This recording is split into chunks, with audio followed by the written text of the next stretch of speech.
Apakah maksud mengumpat dengan fahaman yang sebenarnya? Baik, mengumpat yang fahaman yang sebenarnya disebutkan, yang pertama sekali, mengumpat tu apa benda?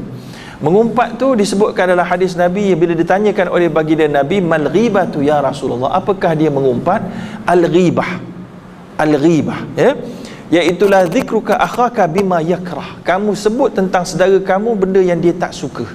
Ya, yang pertama kata para ulama, ghibah itu tengok pada lafaz dia, ghibah dia ghaibun, maksudnya menyebut tentang saudara kamu dengan keadaan saudara tu tak tahu. Dia tak tahu kamu sebut. Kalau dia tahu kamu sebut, kamu tak dikira ngumpat, kamu dikira ngutuk. Saya kutuk awak depan-depan awak, saya kutuk, saya tak ngumpat.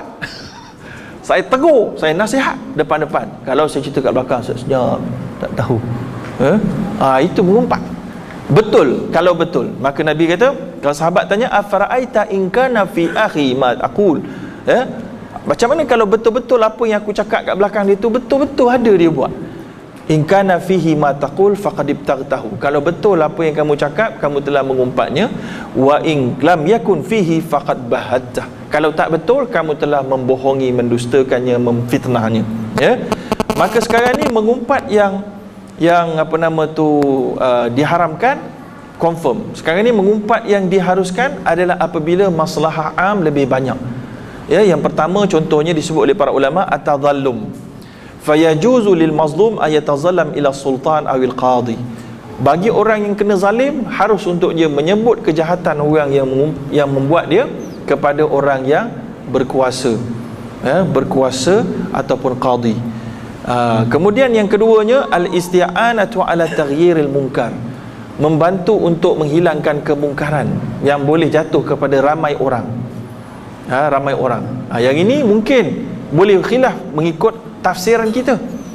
Tafsiran kita, kalau satu orang dia ni jadi pemimpin, jadi menteri, contoh, bukan menteri di Malaysia, contohlah, lalu dia buat satu benda yang membahayakan negara ataupun harta negara, kita pun cerita kat belakang dia, kepada kumpulan kita, maka itu mengumpat yang diharuskan. Ataupun dekat kawan-kawan, adik-beradik kita cerita dekat apa-apa sumber yang kita ada, maka itu diharuskan kerana nak menghilangkan kemungkaran dia itu. Dengan cara cerita itu, orang boleh sedar, orang boleh ambil tindakan, orang boleh tak mengundi dia, contohnya, maka itu hukumnya diharuskan. Ya. Tapi dengan syarat kesalahan itu boleh memberi efek kepada maslahah am, kepada orang ramai. Mungkin orang ramai itu kita lihat, kalau dia menteri, orang ramai. Kalau dia penjawat awam, orang ramai. Kalau dia orang swasta, dia libat tak projek dia untuk orang awam. Kalau tak libat, maka mungkin tak sampai tahap maslahat awam melebihi maslahat khas. Ya, inilah dia yang disebutkan dalam kaedah tuqaddam, didahulukan maslahatul amah alal maslahatil khasah, didahulukan maslahah am di atas maslahah khas. Kalau ada orang ni, individu dia tak sepatutnya disebut kejahatan dia, sebab individu dia ada hak dia ada aurat dia, kita tak sebut patut sebut, tapi ada masalah am yang perlu kita sebut, kita sebut. Maka sebab apa? Sebab nak jaga maslahat am, keutamaan kepentingan umum lebih besar daripada menjaga kepentingan kecil seorang, bila bertembung. Yang ketiga, iaitulah istifta, bila kita mengumpat kerana kita terpaksa minta fatwa. Macam saya banyak ada pelawat-pelawat di Facebook saya dan website saya, perempuan ada, lelaki ada, duk sebut isteri saya begini, suami saya begini, ustaz dia gini pernah buat, mengumpat suami dia apa, mengumpat isteri dia. Itu mengumpat yang harus, sebab dia nak minta hukum. Tanya kepada saya sebenarnya, dia nak minta hukum. Dan harus juga saya untuk ambil kes-kes mereka ni, untuk buat status Facebook, untuk beri pengajaran pada orang awam, tapi dengan taklah menyebut sesiapa yang menyebutkan bertanya ini, ataupun ubah sikit cerita-cerita dia. Sebab ada sebagian orang ditanya saya, dia kata, ustaz, kalau nak jadi pengajaran boleh ustaz, tapi ubah sikit-sikit cerita ustaz, sebab nanti suami saya tahu saya. Ada juga supaya suami saya tak tahu ni saya, bahaya juga, nanti dia tampol lah saya balik nanti.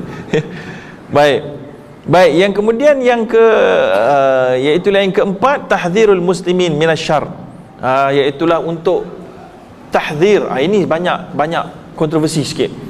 Tahdzir maknanya beri warning. Beri warning orang Islam daripada kejahatan dan kesalahan dan kesesatan. Ini payah sikit. Yang inilah yang banyak digunakan oleh ramai ilmuwan untuk menyokong aliran masing-masing. Lalu mereka kata kami duk ceritakan kejahatan, kesesatan ustaz itu secara terbuka kerana kami nak beri warning pada orang ramai jangan tertipu, jangan ikut dia ni sebab nanti sesat. Tapi sebenarnya sesat tak sesat tu ikut interpretasi kita. Mungkin kita yang sengaja interpret di luar konteks, maka kita kata dia sesat. Maka ini menjadi satu benda yang kontroversi nombor 4 yang disebut oleh Imam Nawawi ni. Tapi kalau dalam konteks dahulu kita akan sebut perawi bernama Sipolan bin Sipolan, dia ni lemah ingatan. Itu ngumpat dia tu. Dan mengutuk dia juga, mengaibkan dia juga. Semua masuk sekali. Kalau tak mengumpat, kalau dia tahu, ini mengutuk dia, mengaibkan dia. Tapi aib itu menjatuhkan dia punya personal punya aib, tapi kerana nak dapatkan maslahat yang umum, iaitulah tidak berlakunya kesesatan orang ambil hadis palsu. Sebab tu kita beritahu ada je dia ni palsu hadis, ada je ni hadis dia daif terus. Sebab tu boleh. Yang kelima, ayyakuna mujahiran fi fisqihi atau bid'atihi. Ada orang yang bila kita ada orang dia buat maksiat, dia pakai baju yang seksi maxi dekat luar, dia buat ambil gambar dia seronok. Lepas tu bila ada ustaz lah kata beri nasihat, ambil gambar dia tu bagi nasihat, ramai orang akan kata ustaz mengaibkan orang. Tak, itu tak mengaibkan orang pun. Sebab bagi dia itu tak aib. Dok kita beritahu, kita nak tegur. Kita tegur kat dia tak makan, kita tegur pada orang awam supaya orang awam pun push dia, tekan dia supaya berubah. Ini dia, iaitulah dia sendiri yang mujahiran bi fisqihi. Orang yang mendedahkan kefasikan dia dan bangga dengannya. Tuan-tuan harus untuk mendedahkan aib. Dia bukan mendedahkan aib dia, sebab bagi dia tak aib. Kan? Saya ingat banyak kali berlaku begini, ada je ustaz-ustaz yang bawa gambar maknanya yang dia sendiri masukkan dalam Facebook dia lah, contoh. Dia sendiri masuk publicize kan. Dia sendiri ambil gambar dalam surat khabar dengan macam ikan duyung, macam tak ada tulang, dengan pakai macam sarung nangka kan. Atau orang hentam, ataupun dia sendiri hentam, dia kata tak apalah, kerana berkemban saya nak masuk neraka pun tak apalah masuk sekejap. Okey ke? Dia sendiri sebut dalam public. Kalau kita hentam dia mujahiran bi fisqihi, tak ada masalah tuan-tuan. Saya nak menerangkan sebab dia buat public, kita buat public supaya public tahu apa pendirian. Itu keadaan dia tuan-tuan. Kemudian yang ke berapa tadi? Cukup dah kan?